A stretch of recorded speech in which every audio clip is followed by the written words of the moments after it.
That right there is the Mexican border. Let's pause there. Now, why were we at the Mexican border? Well, we were moving from California to Oregon, and I thought it'd be a really cool trip to travel from the bottom of California, starting at the Mexican border, going all the way up to the top of Washington, to the Canadian border, all while staying as close as possible to the coastline. I wish we had all the time and money in the world to do that, however, we did have a time limit and a budget. So this is just going to be part 1 of our trip up the west coast, starting at the Mexican border, ending in Cannon Beach in Oregon.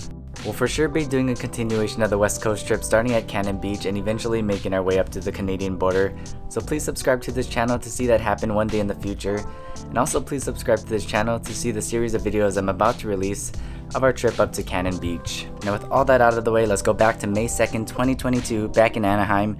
I know it's taking me forever to edit these videos, but back in Anaheim where we packed up all of our belongings and prayed they would eventually arrive in Oregon.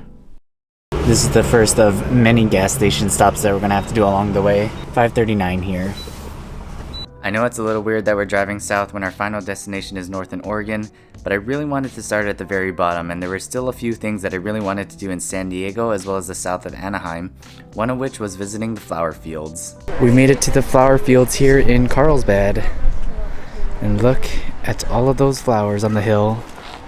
According to this sign over here, 1 in 10,000 clovers has 4 leaves. I'm not sure if there's 10,000 clovers in this little crate thing here, but if so, there should at least be 1. We're gonna attempt to do this sweet pea maze. Hopefully we don't get too lost in here. Here we go. There's already a fork in the road. Do we go left or right? I know where you're going. We do not. Uh-oh, now we got multiple ways to go. Bad news, everybody. We somehow made it back to the entrance. So we took a wrong turn somewhere. We're backtracking. Hopefully we can find this exit. Left? Alright, let's do it. Or let's split up. Whoever gets to the exit first. I think we found it, everyone. I think we did it. We did it. Yay. Yeah. I think that was the fastest record today, right? No. Proof that we exited the maze. The main flower fields were over there, and then there's just like this giant plot of not too many flowers, but then way down there in the distance there's even more flowers, so we're gonna try and make the commute. It's a pretty far walk. Hopefully the flowers down there are nice. I can kind of see some. Luckily there's benches along the way, so we can rest from our lengthy commute. We finally made it, but it looks like it keeps going down even farther. I don't know how much farther we want to keep going, but check it out. It's so colorful over here. And this side has sunflowers. I think we've officially found the inn. The inn is right where all those white flowers are. Because we can see the white flowers, I feel like there's no need for us to actually walk all the way down this way, so we're gonna look at it from here and then continue our long trek back to the beginning. The good thing about walking all the way down here is that there's a lot less people. We basically have this entire field to ourselves, whereas down there it's super crowded. You aren't able to walk through like those flowers back there, but we're able to walk through the sunflowers, which is nice. Just check it out. Look at all of these sunflowers here. This is the last week here at the flower fields, and I'm wondering if we came when it first opened, this entire section would also be full, because right now there's no flowers. You may not have a good view of the flowers from here, but you do get a pretty nice view of the Pacific Ocean way down there. We're going to be seeing a lot of the Pacific Ocean on this trip. We're slowly making our way back. We're starting to see a little bit more flowers. There's a fun like tractor photo op in between all of these flowers here.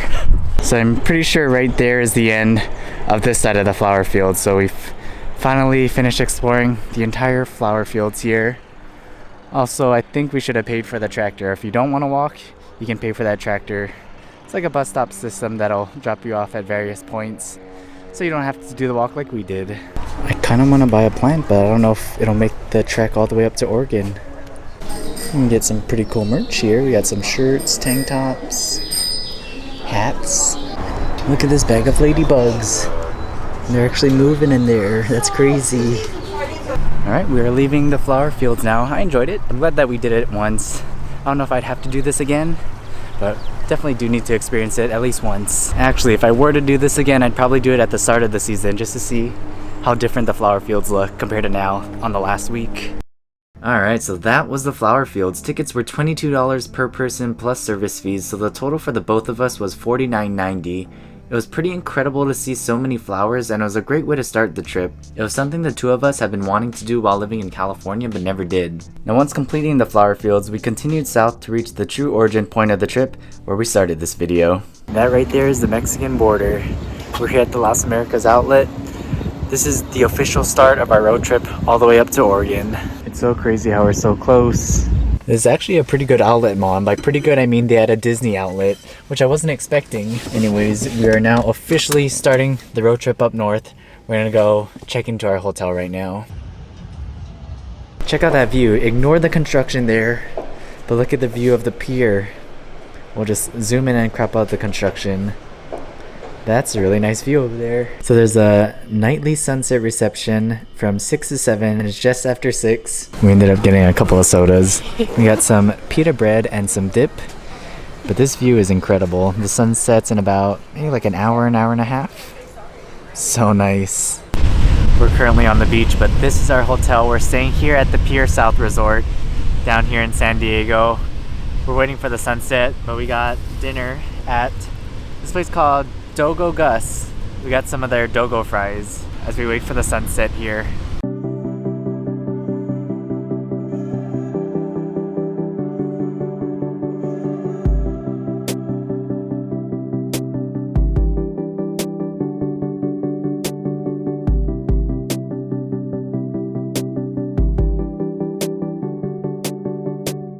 Those fries that we just ate were so good. Highly recommend. Anyways, the sun is still setting. While we wait for that, we're gonna actually go explore the pier a bit. This view is so incredible. Bad news, it looks pretty cloudy down there.